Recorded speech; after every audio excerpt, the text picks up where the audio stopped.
Sir ఇక రుణమాఫీ పైన పెద్ద రగడే మొదలైంది సార్. ఎందుకంటే అప్పట్లో హరీష్ రావు గారు ఛాలెంజ్ విసిరారు. ఆగస్టు 15th లోపు రుణమాఫీ గాని చేస్తే నేను రాజీనామా చేస్తాను అన్నారు.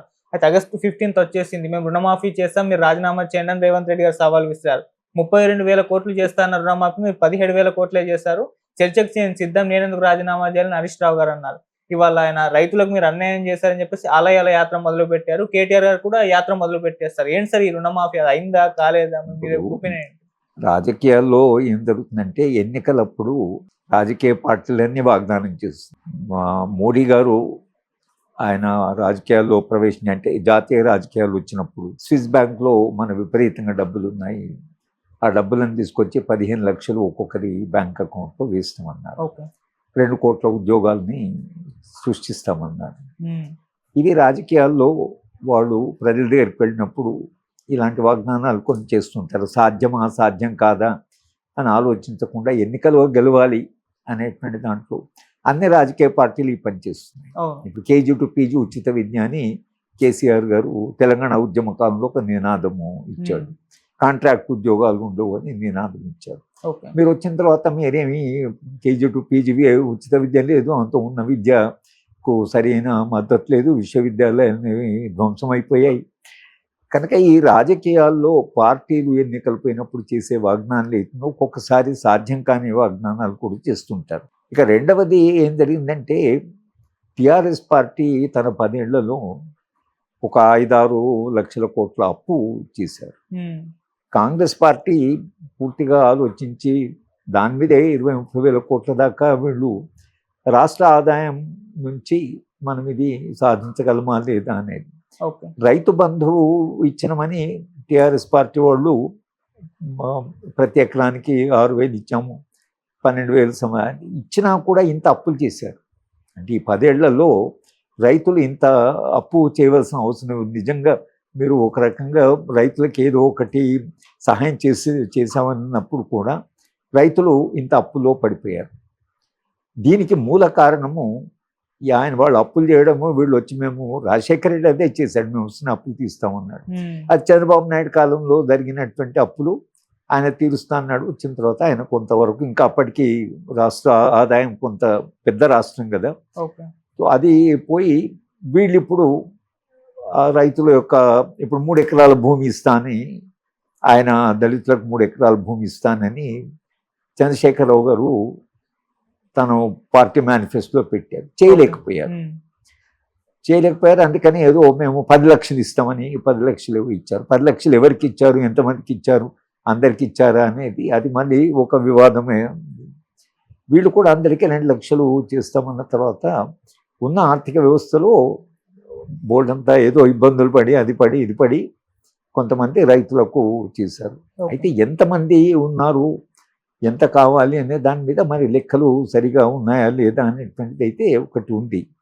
ఇప్పటి కూడా వీళ్ళు ఏమంటున్నారంటే ఎవరెవరికి ఇవ్వలేదో మాకు అప్లికేషన్ ఇవ్వండి, ఎవరెవరికి అప్పు మేము తీర్చలేదో అది ఇప్పటికైనా మేము తీరుస్తామని అంటున్నారు. కనుక ఎంతమంది రైతులకు వచ్చింది, ఎంతమంది రైతులకు రాలేదని మనకు పూర్తి లెక్కలు తెలియవు. వీళ్ళేమో ఇచ్చామంటున్నారు, వాళ్ళు ఇవ్వలేదు అంటున్నారు. కనుక వాళ్ళు కొంత ఉద్యమ నిర్మాణం చేస్తామంటున్నారు. చేసిన వాగ్దానం మీరు అది ఫుల్ఫిల్ చేయలే కాబట్టి మేము ఉద్యమం చేస్తామంటున్నారు. ప్రతిదీ రాజకీయంగా చూడడం తప్పించి రైతు జీవితం బాగుపడిన ఎట్లా టీఆర్ఎస్ పార్టీ అయినా, బీఆర్ఎస్ పార్టీ అయినా, కాంగ్రెస్ అయినా, అది భారతీయ జనతా పార్టీ అయినా, రైతులు ఏమన్నారు, రైతు ఉద్యమంలో వాళ్ళు ఏమన్నారంటే మేము పండించిన పంటకు మద్దతు ధర ఇవ్వండి. స్వామినాథన్ అనే అతను ఒక వ్యవసాయ నిపుణుడు, ఆయన ఒక కమిటీ రిపోర్ట్ ఇచ్చాయను అంటే వ్యవసాయానికి ఎంత ఖర్చు అవుతుందో ఆ ఖర్చుతో సహా రైతు తన కుటుంబాన్ని పోషించడానికి, పిల్లల్ని చదివించుకోవడానికి, ఆరోగ్యానికి ఆయన అన్ని చూసి ఆయన ఏమన్నాడంటే 50% ఎక్కువ ఇవ్వండి. ఏది రైతు యొక్క నిత్య జీవితము, పిల్లల చదువు అది జరగడం కొరకని కావాల్సింది. ఎందుకంటే మీరు మద్దతు ధర అంటే మీరు కేవలము ఆయన పండించిన పంట ధరను మేము ఇస్తాము అని అన్నారు అనుకోండి, మీకు పంట ఖర్చు ఎంత అయిందో ఆ ఖర్చు మేరకు ఇస్తాం. మరి కుటుంబాన్ని నడవడం ఎట్లా? ఎందుకంటే లాభం వస్తే కదా, వ్యవసాయంలో పండించిన పంటకు ధరతో పాటు లాభం వచ్చి కుటుంబ పోషణ కూడా ఆ ఆదాయం నుంచి వస్తే రైతుకి ఈ సమస్యలు ఉండవు. అవును. ఎరువుల ధర పెరుగుతుంది, మందుల ధర పెరుగుతుంది, ఎలక్ట్రిసిటీ ధర పెరుగుతున్నది, తర్వాత విత్తనాల ధర పెరుగుతున్నది, మార్కెట్ పోతే తాను పెట్టినటువంటి ఖర్చు కూడా రాకపోతే అది తీవ్ర సంక్షోభం. అది అందుకని రైతులు ఉద్యమంలో వాళ్ళు అడిగింది ఏంటంటే, మాకు స్వామినాథన్ కమిటీ రిపోర్ట్ను మీరు ఇంప్లిమెంట్ చేసి మాకు మద్దతు ధర, కనీస మద్దతు ధర, మేము పండించిన పంటకు పెట్టిన ఖర్చుతో పాటు మా కుటుంబ పోషణకి కొంత గౌరవంగా బతకడానికి కావాల్సిన ఆదాయము వ్యవసాయించే రావాలి.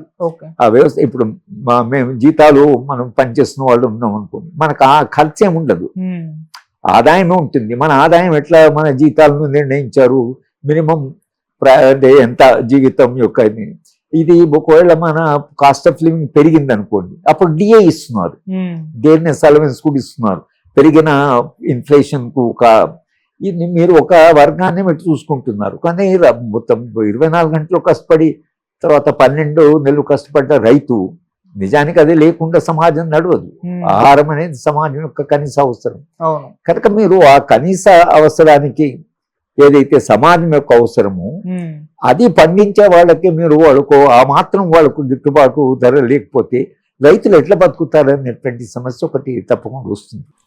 కనుక వాళ్ళు అడుగుతున్న ఇప్పుడు ఈ రైతు బంధు తర్వాత ఇది మేము అప్పులు మాఫీ చేస్తాము, ఇది తాత్కాలిక పరిష్కారం.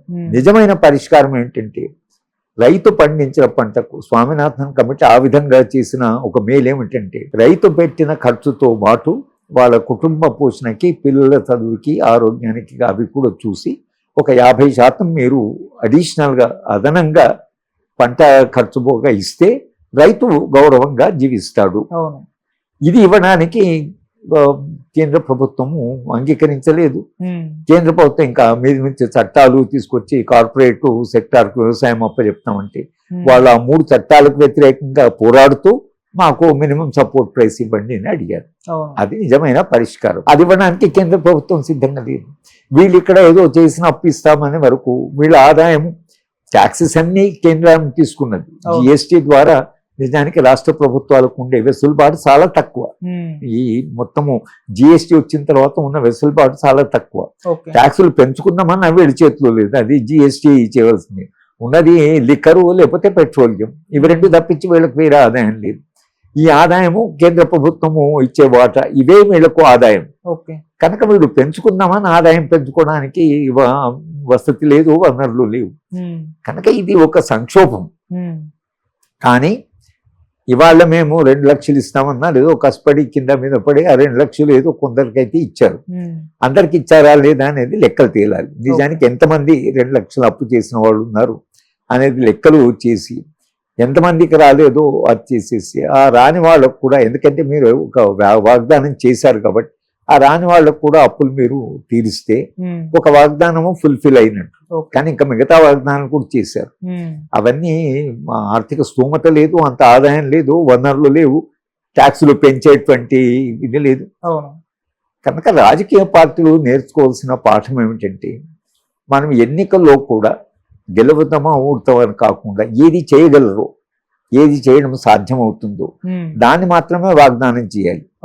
చేసినప్పుడు ప్రజలు దాన్ని చూసి దాని వాళ్ళు ఓట్లు వేయడం అనేది జరుగుతుంది. కానీ మనము గెలుస్తామో లేదో చూద్దాం, గెలిస్తే చూద్దాం అని మీరు ఆ తొందరపాటులో ఈ మేనిఫెస్టోలో పెట్టడం, అటు భారతీయ జనతా పార్టీ కానీ ఇక్కడ కానీ ఇవాళ చంద్రబాబు నాయుడు గారు కూడా అదే సమస్యలు ఎదుర్కొంటున్నారు. కనుక ఈ సమస్య ఎదుర్కోవడానికి కారణం ఏంటంటే, మీరు చేసిన వాగ్దానానికి అక్కడ ఉండే వాస్తవానికి తేడా చాలా వచ్చింది.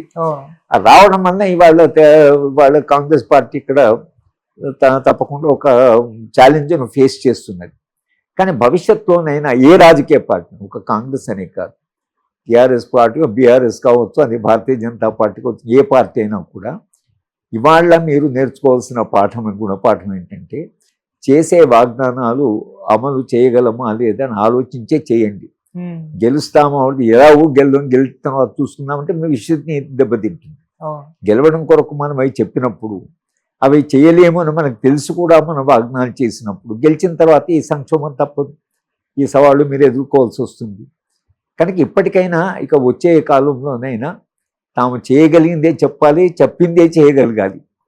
అంతేగాని చేయలేనిది చెప్పి తీరా అధికారంలోకి వచ్చినాక చేయలేకపోవడం వలన మీరు ఎదుర్కొనే సవాళ్ళు ఏదైతుందో ఇవాళ ఈ ప్రభుత్వమైనా ఏ ప్రభుత్వమైనా ఏ రాష్ట్ర ఏ కేంద్ర ప్రభుత్వమైనా మీరు ఇవాళ నేర్చుకోవాల్సింది చేయగలిగి చెప్పండి. అంటే సార్ చేయగలిగిందే చేస్తామని చెప్తే గానీ వాళ్ళు గెలుస్తామా లేమా అన్న ఒక డౌట్ తో ఉంటుంది, ఒక భయం అయితే వాళ్ళు. ఇంకొకటి ఏంటంటే ఇక్కడ కాంగ్రెస్ పార్టీ లేదా ముఖ్యమంత్రి గారు తొందరపాటులో డెడ్ లైన్లు పెట్టేసుకున్నాడు. అది ఇంకా చాలా రిస్కీ మాట. ఎన్నికల వాగ్దానం చేశారు, చేస్తామన్నాము, సరే చేస్తాము, మాకు 5 ఏళ్ల కాలం ఉంది కాబట్టి 5 ఏళ్ల కాలం తప్పకుండా ఈ వాగ్దానాలని మేము చేస్తాము అనడం వేరు. కానీ పలానా డేట్ వరకు మేము మొత్తము చేస్తాము, 15th ఆగస్ట్ వరకు చేస్తాము, లేకపోతే దేవుడి మీద ప్రమాణం, ఇది అంత దూరం పోవాల్సినటువంటి అవసరం లేదు. 5 ఏళ్ళు మీకు టైం ఇచ్చారు, మీ 5 ఏళ్ళలో తప్పకుండా ఈ వాగ్దానాన్ని మేము, కానీ పలానా డేట్ వరకే చేస్తాము, పలానా సమయం వరకే చేస్తాం, ఇంత కాలంలోనే చేస్తామని చెప్పడం వల్ల ఏంటంటే ఇంకా ప్రెషర్ పెరుగుతుంది. ఆ 15th వస్తుంది కదా, 15th ఆగస్ట్ అంటే అది వస్తుంది కదా ఆ డేటు, వచ్చే లోపల చేయగలమా లేదని, ఇది గెలిచిన తర్వాత చేసిన ఇది మేము 15th లోపల చేపిస్తామని.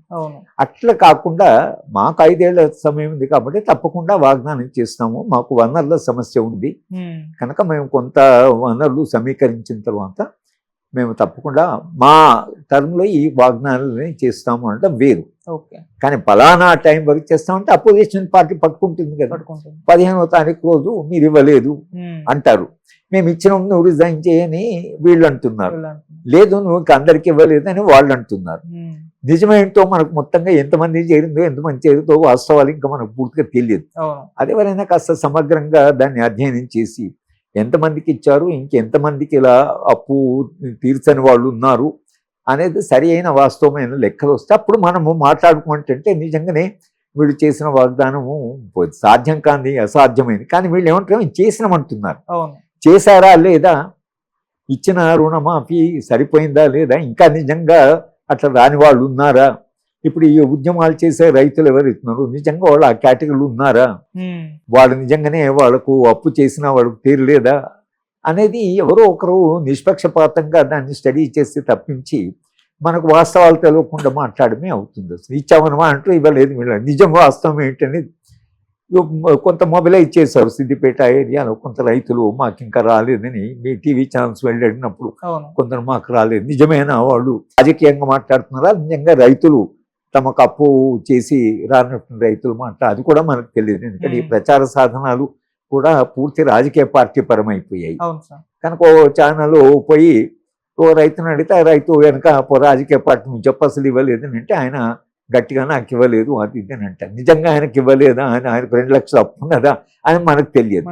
అంటే ఆ రైతు నిజంగా తన సమస్య గురించి మాట్లాడుతున్నాడా లేక రాజకీయ పార్టీ వెనక ఉండి మాట్లాడిస్తుందా అనేది కూడా మనకు తెలియదు. అంటే మొత్తంగా ఏమైపోయిందంటే టీవీ ఛానల్స్ కానీ ప్రింట్ మీడియా కానీ రాజకీయ పార్టీలు కానీ ఈ ఉద్యమాలు చేసేవాళ్ళు కానీ వాస్తవాలు ఏంటో తెలియని ఒక స్థితి వచ్చేస్తుంది. ఎవరికి విశ్వసనీయత ఉంది, ఎవరు చెప్తే నిజం చెప్తున్నారు అనేటువంటి ఒక తీవ్రమైనటువంటి ఆందోళనలో మనందరం పడిపోయాం కనుక అందరికీ కన్ఫ్యూజనే.